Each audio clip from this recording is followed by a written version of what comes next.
Good morning, everyone. It is Monday, May 14th, 2018. Today's high is going to be about 77 degrees. It's been beautiful. Trees are blooming. We're getting annuals planted. Lots of nice light rain. Everything's coming up from the ground. It's a good time to be gardening in Wisconsin. So let me show you what we've been up to. And before we go into the garden, let's start right up in the front.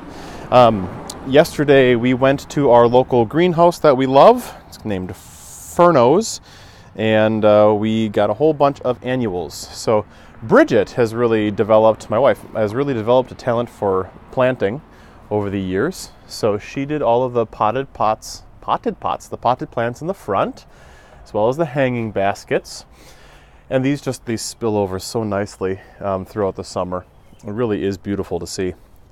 Before we make our way to the vegetable garden, just wanted to show you our perennials up here in the front.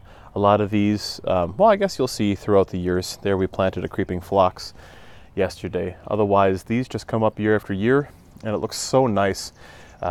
2 years ago, actually, this was all overgrown bushes. You should check out that video if you want to see what it's like to get rid of horrible overgrown bushes. But anyways, ta-da! Here's the garden. It's coming along so nicely. Did a lot. You're going to see a lot of green things in there. But as always, let's start with the trees. So they have come a long, long way, I tell you. Look at how well developed. This is a Macintosh apple. All those leaves. It's really, really impressive. I snapped off some branches that aren't doing anything. I like to test if you can bend it at 90 degrees. It means something's in there. So I'm leaving it. So the Mac is looking good. Take a look at the peach. Isn't this awesome? Look at these little flowers. For those of you who follow me on Instagram, I've been posting lots of short videos or really nice photography of the buds and things that are going on in the garden. So just find me at MW Man Mountain, and I'll put a link in the description below as well. I have a little bit of a quandary with this. This particular tree came like this. Well, not all of these branches, but last year this stem really grew at a cocked angle. I'd like to do something to, I don't know, move this branch over here and get like a straight top going on, and I'm not entirely sure how I'm going to do that. So if you've had to straighten out a branch before, let me know what you think I should do. So this is the apple tree, the replacement apple tree, Granny Smith, transplanted 2 weeks ago only. I wasn't expecting anything on it for like 6 weeks, but check it out. Isn't that awesome? I've got leaves. This thing is budding. I'm flabbergasted. Granted, it was a much nicer stalk than the one last year. I can't believe it. So in like 2 weeks, this will look like that one. Well, probably less, given the success of everything else. There's the Bartlett pear. You can see it looks lovely. And then I forget what species pear this is. It's another co-pollinator. I should probably snap off these at the bottom just to encourage growth at the top. Same with that. But for a while, I'm just going to keep as many leaves on there as I can so that, you know, every leaf is like a power cell. So we want energy going into that tree. Garden. Come on in. All right. Lots to talk about in here. So right away, the peas. These are the peas that I planted on the 30th of April, not the 40th, like I said last time. Thank you, everybody who caught that. These are coming up real nicely. I can see that I've got the tendrils already forming. These are the things that grab onto trellises and such. So probably in another week or two, I should definitely have a trellis up so that they start grabbing on something. This side looks like it didn't have as many come through. You know, there's a little bit of a gap there, probably two that failed there, two that failed there, but that's okay. It's more peas than we normally plant. I'm waiting for another couple of days, and then on probably like in the middle of these trellises on both sides is when I'm going to plant my beans, okra, and cucumbers. I did a lot of seeding this past week, but I did it on Thursday. We had rain on Friday and Saturday, so I wanted to make sure I got things in on Thursday. So Friday, Saturday, Sunday, Monday. Here we are at just 4 days, not even, planted in the evening on Thursday, and now it's the morning on Monday. Germination for most of these seeds happens to be 4 to 12 days, so I shouldn't expect to see anything. But of course, you put it in the ground and it gets warmth and rain and you just want it to go. And there's one thing to show. Ta-da! Look at that. Isn't that cool? That's going to be one of my squash. I forget if that's the coconut squash or if that's the butternut squash. But I did have one come up already. So in my planting video that I put out earlier last week, you can see me planting these, all of the things from seed. Over here in the perennial section, let's see, what has changed? I have to probably hoe some weeds. These will, of course, get covered by mulch. I still have yet to transplant all of these nice little raspberry seedlings that are coming up. I did transplant the big bulk of the Egyptian walking onion over here. Did a video on that last week as well. So I think my goal maybe for this evening is I just want to blow out these leaves and maybe I'll start moving around the raspberries. There's always something to do. But everything is greening up very nicely over here. You're not going to see any sort of buds for raspberries yet. It's still too soon, but I really appreciate how green and lovely everything is. It's a little early in the morning, so we're not going to see any pollinators, but usually this is just bzzz, full of bees. But all of those bees pollinated all these flowers. So the flowers were open for a little bit last week and now they're closing off. You can kind of see, I know it's hard with the focus, but you can see the top of those flowers where they're like a little bulb is growing. That's the fruit. So if I back up, you can kind of see all of those light white yellow things. We're going to have thousands of gooseberries. Woohoo! The rhubarb is, of course, massive. To give you an example of this leaf size, that's one leaf with my hand, and I'm a pretty big man. Let's see. My wife and I made a rhubarb cake. I've got this great German cooking recipe, so it was Rhabarberkuchen, and I think I needed 1.5 pounds or something, and it ended up being just 4 stalks. So lots of rhubarb to use, but that's the joy of it.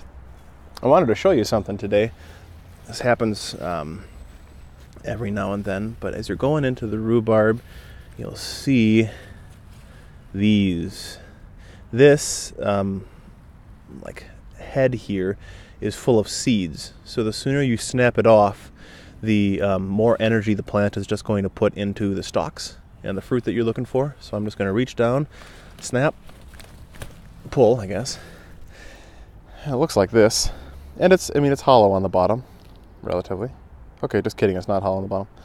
But I get rid of this. Yay! And now this will just grow and grow and grow. And there isn't one in there. I checked ahead of time. Oh, what do we have over here? Well, a ton to talk about finally, instead of just the fact that I built something. We planted lots of things. So over on this section here, you can see the darker rows. I had just gotten done watering prior to this. These are rows of corn and sunflower seeds. So I was a little bit concerned about cross-pollination with the corn.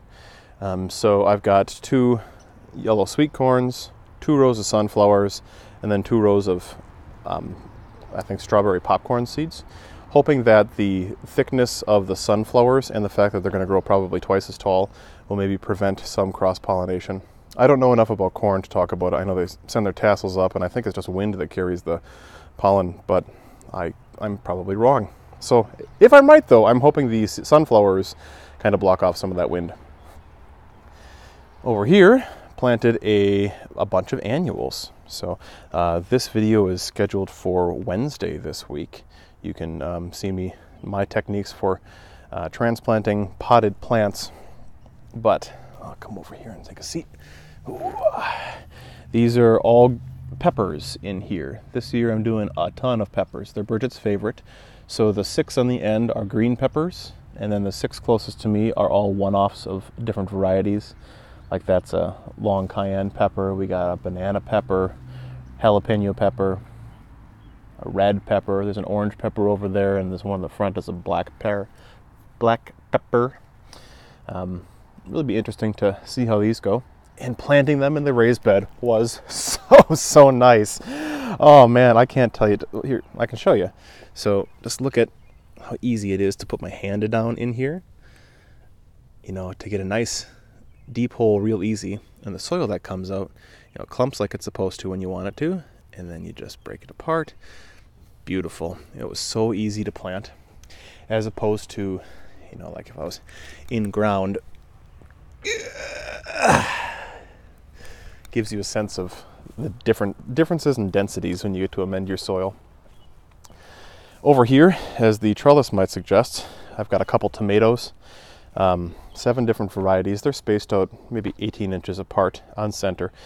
It's closer than the packets, you know, like the seed packs would recommend, or the back of these little descriptions, but that's okay. I've learned in the past, that's the thing, when you're gardening for a while, you learn what things look like, you learn how they react in your garden, and I really don't need the spacing, it seems, that is recommended. I put one, same with the peppers, I put one trellis in, and as I was doing it, I thought to myself, I don't think I want trellises sticking up in this garden bed. So instead what I'm going to do is I'm probably going to nail down some stakes, kind of like these green ones that are holding up the fence. I'm going to nail some stakes down, and then as these grow, I'm going to tie some sisal wire around them, just to keep the main center stalk from falling over.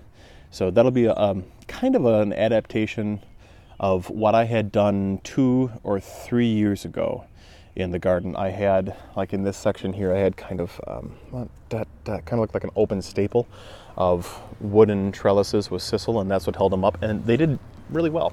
So we're going to try that again. Over here, this is the Egyptian walking onion. I haven't planted anything in here yet. I've got some ideas, but hopefully the walking onion will stay here indefinitely. I needed a spot for it in a raised bed instead of over there by the raspberries. It looks a little worse for wear now, but that's how it looks after you transplant it. These are pretty flimsy, but already things are starting to perk up. Like this chunk looks perfect, and there's some really nice ones over here. Before we get to the final, why not? We'll get to the final bed. Or the first bed, depending on your perspective. Again, these were all planted Thursday night, so it looks like a bed of soil.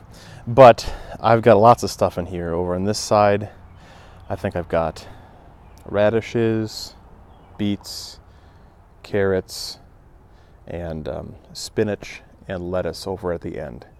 So we shall see. Those are like the tiniest seeds you can possibly plant. So it was interesting and kind of a pain in the rear. But before we get out of the garden, I wanted to show you something that I said I was going to show you last week, but I didn't. This was the Granny Smith apple tree, the one that died.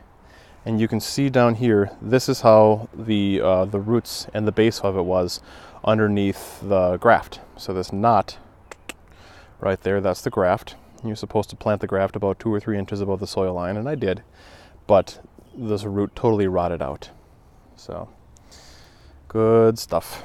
I mean, not good stuff. It's terrible, but that's what it looks like, in case you were wondering. It's going to be another beautiful week. Like I said, as far as things, let me get back here without stepping on the corn.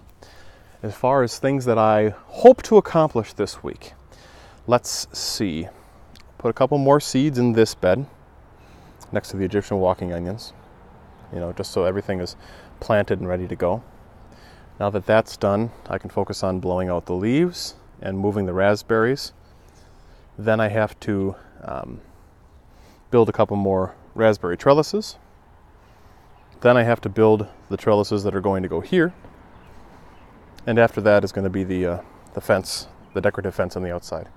But honestly, if this week I accomplish moving the leaves, transplanting the raspberries, and doing the raspberry trellis, I will be very satisfied. The rest can wait for another week. Oopsies, I locked myself out. Doo-doo.